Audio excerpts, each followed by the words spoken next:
Hello, everyone, and welcome to Strategy Gaming Dojo, where we find, learn, and play one more turn of the great strategy games. And today I wanted to do a sort of intro to a new basic tutorial that we're going to be doing on Shadow Empire. And so many of you may be familiar with Shadow Empire. It kind of caught our corner of the world by surprise, I think, in 2020 took it a little bit by storm. This game, I don't think a lot of people thought would be nearly as popular or as well done as it ultimately was. I think when I say people, that includes Matrix, who I don't think had any idea that this game would be as good as it turned out to be.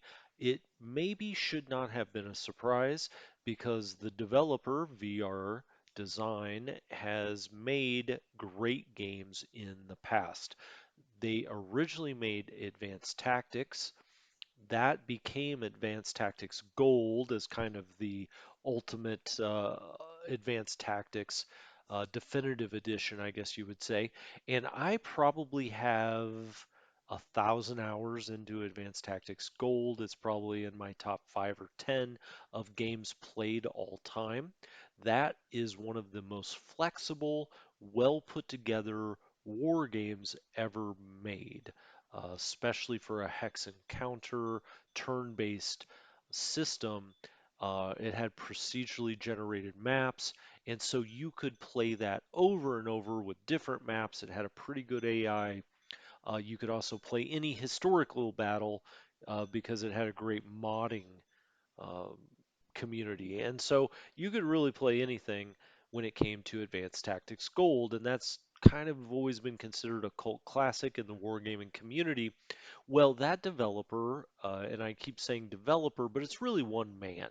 And Victor is a very nice guy if you ever watch him on any interviews. Uh, Matrix Slytherin just had him on announcing that he is going to be doing a new decisive campaigns game now called Ardennes Offensive, I believe. This will be the fourth or fifth decisive campaigns game. Those are also great games. I think that he was sort of a pioneer when it came to bringing role-playing aspects into wargaming. Now, I'm not going to say he was the first person to do it, but he certainly did it the best, and maybe still to this day the best that it's ever been done. And now you see a lot of war games that are going down that route, trying to give you that quote unquote burden of command, to give you the mental aspect of leading troops, where they're not just counters on the board, but there's a story to be told. It's got those role-playing game aspects. If you've never played the decisive campaigns games, you are not only a commander and moving counters around on the board or moving troops, if you will, through hexes. You are also trying to keep high command happy. You're making text-based decisions, so it has a lot of that text-based role-playing game aspect to it. Those games are just really fabulous, well done games. Well, if you've ever played those games or you've played Advanced Tactics Gold, these graphics will look very familiar to you. These are kind of the graphics he rolls with for all of his games. They're thinking man's games. If you're looking for graphics, probably not VR designs. That's not really what he's into. They are good enough graphics. They're a lot better than John Tiller or something like that if you really just like war games. Um, they show you what you need to see and they do it in a presentable way. They're just not going to blow your socks off like you're playing, Galactic Civilizations or something incredible, that's got incredible graphics. It's not really that kind of gameplay. But if you're here, if you're on this channel, you know that's not really what we're looking for anyway. We want the most well designed, well put together strategic challenges that are going to challenge your mind, maybe not your eyeballs. Well, maybe it does challenge your eyeballs, but not in a good way. But I think the graphics here are fine, but you will not believe the gameplay here. So I talked about these other games that this developer and VR Designs is his company, had made about 2 or 3 years ago, I believe it was, he started doing development diaries on something he calls Shadow Empire. And I kept following along because I do love his games, saying, what is this project? Of course, as with any announced project, it sounded almost too good to be true, and very seldom are all of those promises delivered on. You get all excited. He was saying it's a post-apocalyptical galactic sci-fi role-playing. It's got some card strategy aspects. It's got logistics, warfare. I was like, if he can if he can deliver on all of these things, he may have put together the greatest game of all time, or at least the one most in my wheelhouse that's ever been made. And so I was a little dubious that he could put all of that together. Well, given the reception this game has gotten, the plaudits it's gotten, having now played the game pretty extensively, I can tell you he delivered on a lot of those promises. He's put together something here that's very special. I think that it will start to influence games that you see announced and games that come in the future because he's kind of taken all of those main categories of strategy games and thrown it into this brew that he cooked up here that he calls Shadow Empire. And what's the deal with this game? What's it all about? Well, essentially, he's built up all of this lore around the game. None of it is really important for you to know, although I will say he did a very good job with the lore. And I think that if once he's done with this new Decisive Campaigns game, I think that Matrix Slytherin will talk him into either adding quite a bit to this or doing what is more probable is doing a Shadow Empires 2.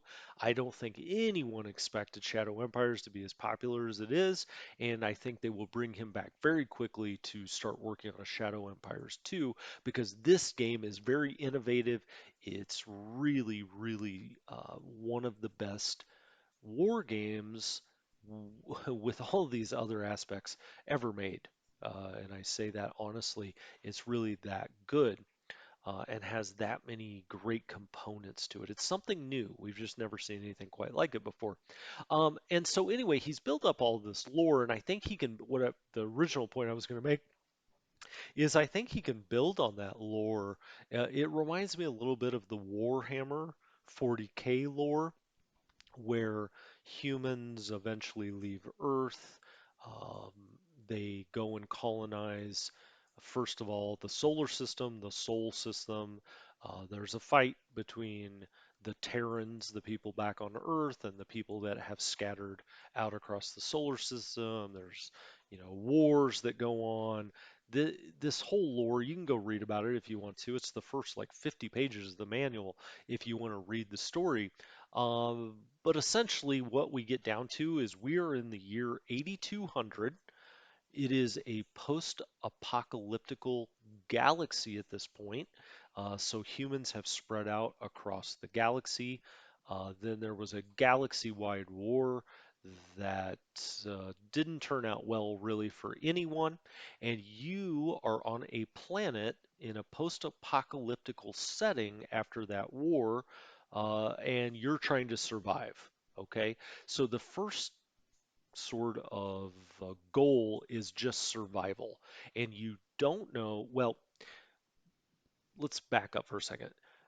The planet that you're on, there is a lot of differentiation you can do there, and you can either go in and do that yourself, or you can have the AI do that. You can do dice rolls to decide, different things. And it is really a very extensive process to build this world.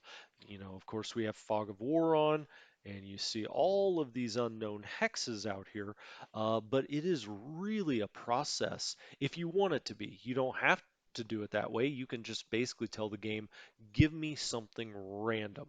and it will give you a random world, and you don't know if there's water there, if there's water trapped in ice, if it's a lava type world, if it's a desert type world, if there's alien life there, what kind of other human life might be there. And your idea, first of all, is to survive, but it is also a war game, and so you have units that you will be researching. There is a research tree. You have to research things. You have to build them. You have to put them into service. There are all kinds of mechanics that go into that. You also have people that you will be commanding, such as this gentleman, Isaac Hydrus here.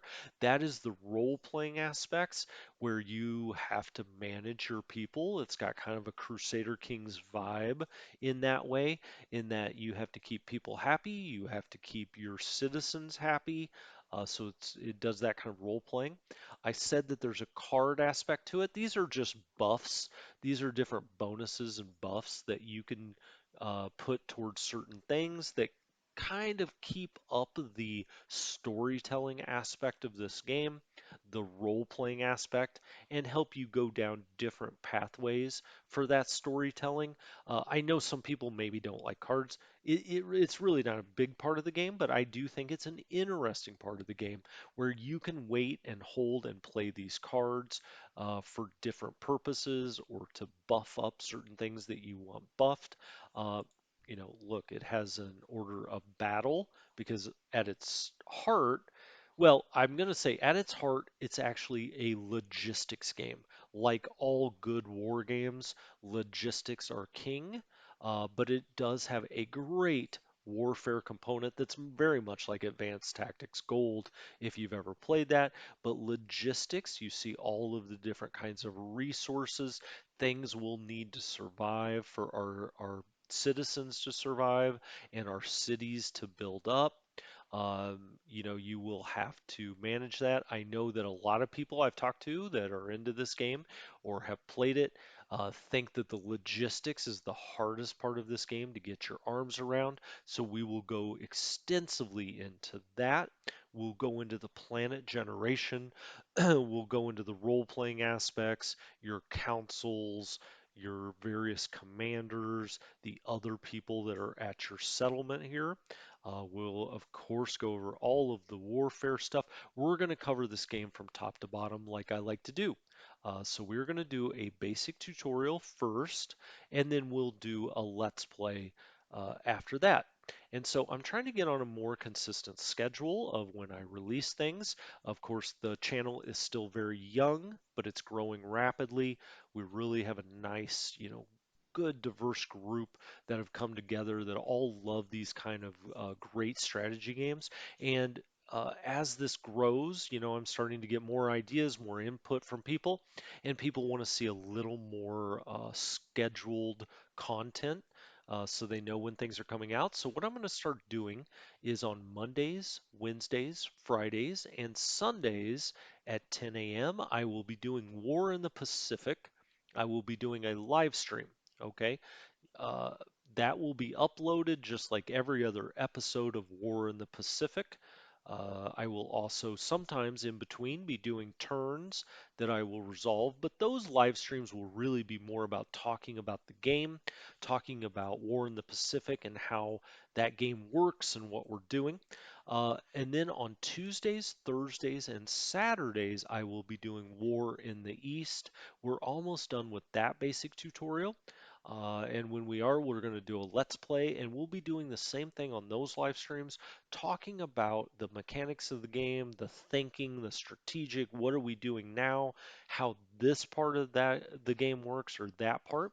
So I'll be doing essentially Gary Grigsby at 10 in the morning, Pacific Coast time, or Pacific Standard Time, uh, every day, pretty much. Then at 3 o'clock on most days, maybe not every day, but on most days, we will be doing Shadow Empire. And Another game yet to be announced. I'll do another zero episode for that. But we will be doing a lot of Shadow Empire. We will be talking about all the decisions, how this certain things work. If you have questions, feedback, we'll just kind of make that a chat. Uh, what's going on with this? We'll probably do a let's play as we're doing it, and as things come up, we'll discuss it. And so that will be at 3 o'clock Pacific Standard Time pretty much every day. And so I'm going to get on that consistent schedule. I think that'll help people plan a little bit what they're watching on the channel, just so you know that. But I'm really excited. I cannot wait to start this basic tutorial for Shadow Empire. It's a great game, and I think if you spend a little time learning it, um, watch the tutorial. I'm going to cover it all. I think you'll really find something here that you enjoy, and I think this will be the start of a long line of very popular games. They can really take this concept and do a lot of things with it. And so, I think it's a good time to get on the ground floor, learn the systems, learn the game, and we'll go from there. And we'll play the game on the channel and talk about it while we do. So anyway, thank you so much for stopping by, for uh, you know, coming by the channel, supporting the channel. I always appreciate it. And for Strategy Gaming Dojo, I'll talk to you next time.